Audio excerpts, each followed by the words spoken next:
पहले ऐसा माना जाता था कि एक जनरल इंटेलिजेंस जैसी कोई चीज़ होती है। अगर कोई इंसान इंटेलिजेंट है तो वो हर चीज़ में अच्छा होगा। लेकिन फिर हमने देखा कि कुछ लोगों ने आईआईटी क्रैक कर लिया, कुछ लोग डॉक्टर बन गए, चार्टर्ड अकाउंटेंट बन गए, पर वो लाइफ के हर एस्पेक्ट में उतने अच्छे नहीं हैं।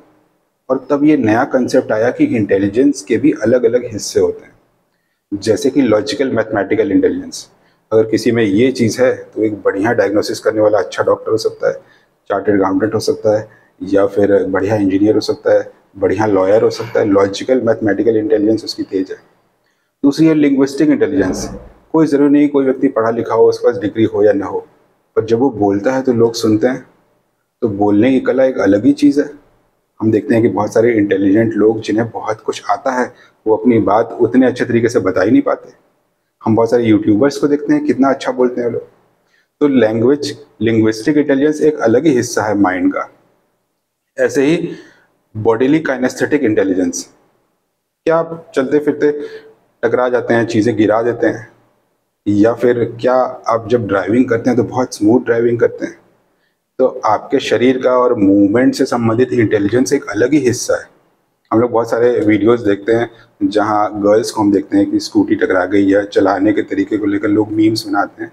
लेकिन इसका मतलब ये नहीं कि वो इंटेलिजेंट नहीं है। और जो लोग स्पोर्ट्स में ट्रेनिंग करते हैं, गर्ल्स हों बॉयज़ हों कोई भी, उनकी ये बॉडीली कैनेस्थेटिक इंटेलिजेंस की पावर बढ़ जाती है, वो लोग बढ़िया ड्राइवर हो जाते हैं।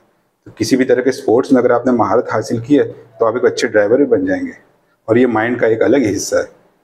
ऐसे ही इंटरपर्सनल इंटेलिजेंस।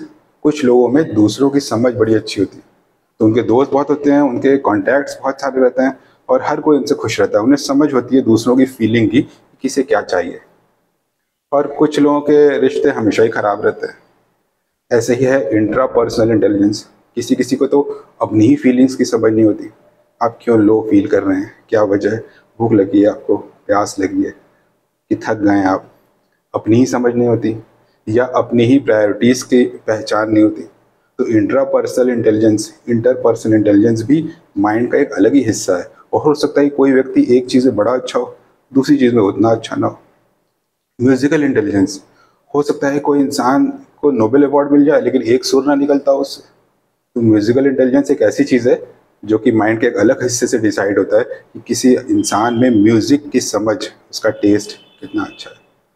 तो फिर साइंटिस्ट लोगों ने, डॉक्टर्स ने ये कहा कि कोई ज़रूरी नहीं है कि ये सारे एस्पेक्ट किसी इंसान के अंदर वेल डेवलप्ड हो। कोई व्यक्ति किसी चीज़ में अच्छा होता है, कोई किसी में होता है। तो हम ये नहीं कह सकते कि आप ये नहीं कर सकते तो आप इंटेलिजेंट नहीं हो, या आपने ये कर दिखाया तो ही आप इंटेलिजेंट हो। और इन सारे चीज़ों के पॉइंट्स को मिला करके एक नाम दिया गया, जनरल इंटेलिजेंस। तो जनरल इंटेलिजेंस अगर आपकी एवरेज है, तो हो सकता है किसी चीज़ में आप बहुत बेहतर हो, किसी चीज़ में आपका परफॉर्मेंस अच्छा ना हो। इससे हमें ये भी पता चलता है कि कोई इंसान कुछ नहीं कर पाता है या इनकेपेबल है किसी चीज़ में, तो हमें डिमीन नहीं करना चाहिए। हो सकता है कि उसके माइंड का कोई दूसरा हिस्सा किसी चीज़ में बहुत ज़्यादा बेहतर हो, आपसे भी ज़्यादा अच्छा हो सकता है ना।